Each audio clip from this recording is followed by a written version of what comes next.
Olá, meus amigos e minhas amigas, minhas irmãs e meus irmãos espíritas, tudo bem? Eu sou Moacir do Mensagens Kardecistas e espero que todos vocês estejam bem e com muita saúde. Hoje é segunda-feira, né? É aquele dia que eu faço a postagem do primeiro vídeo da semana e que dá início aos estudos do Evangelho segundo o Espiritismo na semana. Não é porque hoje é feriado que a gente não vai ter o vídeo para o início do nosso estudo na semana, não é verdade? Nós iniciamos com essa pequena palestra de 10 minutos, já com algumas reflexões sobre o tema, e aprofundamos na quarta-feira, às 20 horas, na nossa live do Evangelho no Lar, que acontece todas as quartas-feiras do ano, às 20 horas, no horário de Brasília, tá bom? Nós terminamos a semana passada o capítulo 16 do Evangelho segundo o Espiritismo e essa semana iniciamos o capítulo 17. E o capítulo 17 ele é maravilhoso, maravilhoso. Na minha opinião, é o capítulo mais importante do Evangelho segundo o Espiritismo. Todos são muito importantes, mas esse, na minha opinião, é o mais, porque ele é como se fosse um roteiro, né? Para a nossa reforma íntima, é como se fosse um roteiro de normas de conduta para a nossa evolução moral e evolução espiritual. Então, essa semana, nós iniciamos o capítulo 17 do Evangelho segundo o Espiritismo, Sede Perfeitos. E vamos estudar os itens 1, 2 e 3. Tá bom? Ele começa com o primeiro item, que é caracteres da perfeição. E aí ele começa com uma citação a Jesus, que está no Evangelho de São Mateus, né? Que diz assim: quais são esses caracteres da perfeição? Amai os vossos inimigos, fazei o bem àqueles que vos odeiam e orai por aqueles que vos perseguem e que vos caluniam. Porque se não amais senão aqueles que vos amam, que recompensa com isso tereis? Os publicanos não o fazem também? E se vós não saudardes senão vossos irmãos, que fazei nisso mais que os outros? Os pagãos não o fazem também? Sede, pois, vós outros perfeitos, como o vosso Pai Celestial é perfeito. Está no Evangelho de Mateus, capítulo 5, versículos 44, 46, 47 e 48. E é o início aqui do capítulo 17. Então, Jesus ele já nos deu a receita, né? Quer ser feliz? Quero muito ser feliz. Então, qual que é a receita que Jesus deu para que sejamos felizes? Ama. Ele diz, ama o teu próximo como a ti mesmo. Ama o teu inimigo. Faz para os outros o que você gostaria que fizessem para você. Perdoa. Acolhe. Seja tolerante. Seja humilde. Benevolente. Indulgente. Empático. Jesus ele já deu a dica. E aí é muito importante que a gente entenda, né, nesses caracteres da perfeição, e o que eu tenho que fazer para evoluir moralmente e espiritualmente, que Deus, ele é todo amor. Deus é amor. Jesus nos explicou isso, que Deus é só amor. E que nós, humanos, aqui do planeta Terra, nós somos sua imagem e semelhança. Se somos imagem e semelhança de Deus, significa que também somos amor. Logo, para a nossa evolução moral, para a nossa evolução espiritual, eu não tenho que passar a ser humilde. Eu não tenho que passar a ser amoroso, caridoso, bom. Porque se somos semelhantes a Deus, nós naturalmente somos bons.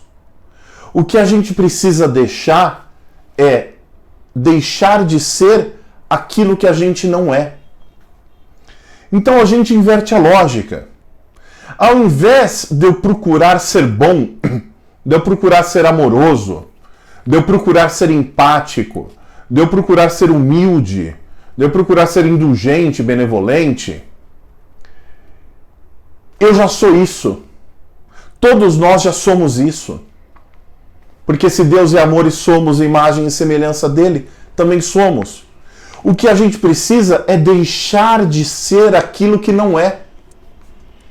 É deixar de ser orgulhoso, vaidoso, egoísta, intolerante. Porque isso, nós estamos vestindo uma roupa de orgulho, de vaidade, de egoísmo que não é nossa, que não nos cabe. Talvez por uma circunstância da vida. Mas só deixaremos de ser quando entendermos que não somos isso. Que nós somos todo amor como Deus. Uma vez que Deus possui a perfeição infinita em todas as coisas, esta máxima, sede perfeitos como o vosso Pai Celestial é perfeito, tomada ao pé da letra, faz o quê? Quer dizer, se eu fizer tudo isso que a gente acabou de falar, então se eu me desenvolver nesse sentido, quer dizer que eu vou chegar até Deus, ser tão perfeito quanto Deus? Impossível. Não dá. Não dá. E mesmo que desse, nessa existência não vai ser. Então é importante que a gente entenda que essas palavras não podem ser tomadas ao pé da letra, como disse Jesus. E Jesus ele teve que usar dessa figura de linguagem porque as pessoas de 2000 anos atrás não entenderiam. Agora, o que ele está falando é para a gente ser perfeito naquilo que é possível. Naquilo que é possível neste grau de evolução em que nós estamos. Ser perfeito naquilo que é possível dentro deste planeta de provas e expiações. Ser perfeito dentro das condições que temos para o nosso desenvolvimento. Isso é importante. Né? Então é preciso entender por essas palavras a perfeição relativa. Aquela da qual a humanidade é suscetível e que mais a aproxima da divindade. Em que consiste essa perfeição? Jesus o disse: amar os inimigos, fazer o bem àqueles que vos odeiam, orar por aqueles que nos perseguem. Ele mostra assim que a essência da perfeição é a caridade em sua mais larga acepção, porque ela implica a prática de todas as outras virtudes. Porque a gente sabe, minhas irmãs e meus irmãos, que para a gente deixar de ser aquilo que não é e passar a ser aquilo que nós já somos, que é amor, empatia, bondade, indulgência, benevolência, a gente precisa ir na raiz de todos os nossos vícios. Porque o que faz que sejamos aquilo que não somos são os nossos vícios, que a gente pode traduzir pelos nossos costumes, pelos nossos hábitos, por aquilo que sempre fizemos e a gente faz porque sempre fez, porque meu avô fazia assim, meu pai fazia assim, eu faço assim, meu filho faz assim, meu neto também vai fazer, porque o mundo é assim. Só que sejamos nós o ponto de virada dentro da nossa família. Que a reforma parta de dentro de nós. Que a gente busque na raiz desses defeitos que estão sempre relacionados ao nosso orgulho, à nossa vaidade, né? A todas as questões que nos trazem para baixo, nos puxam para baixo, e trocarmos isso por aquilo que somos, ou seja, pela verdadeira caridade, que é a benevolência, a indulgência, a abnegação, o devotamento, ou seja, o amor ao próximo. E quando esse amor ao próximo ele é levado até os nossos inimigos, porque vejam, é natural que todos nós amemos o marido, a esposa, os filhos, os pais, os avós, os tios, os amigos, é natural. Agora, amar o inimigo, E a gente não precisa trazer esse inimigo como aquele, sabe, de outras vidas, ou aquele inimigo que declarado, aquela pessoa que nos odeia. Não, sabe aquela pessoa com a qual a gente tem alguma rincha no trabalho? Ou aquele parente difícil? Aquela pessoa que muitas vezes mora dentro do nosso lar, que a gente não consegue interagir? É aí que está o ponto de virada do meu desenvolvimento. Porque quando eu sou capaz de amar essa pessoa, entenda, eu não vou conseguir amar a um inimigo como eu amo os meus filhos.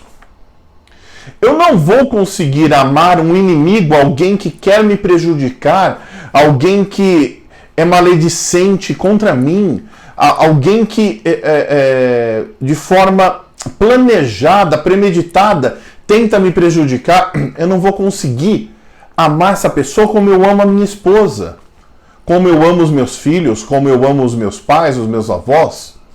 Não vou, porque é diferente. Agora, o amor que a gente está falando aqui é aquele amor do respeito. Eu posso a respeitar. Eu posso não agir como ela. Eu posso agir diferente.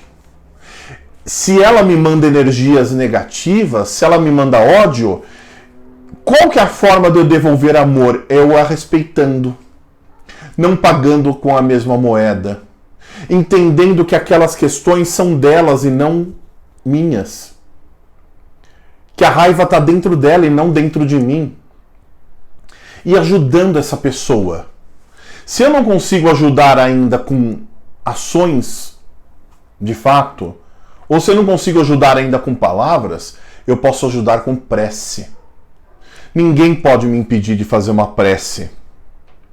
Logo, a gente entende, o Evangelho ele trata aqui como homem de bem, né? Mas é porque foi escrito em 1863, né? Então, tratava como homem de bem. Aqui a gente não vai tratar como um homem de bem, a gente vai tratar como uma pessoa de bem.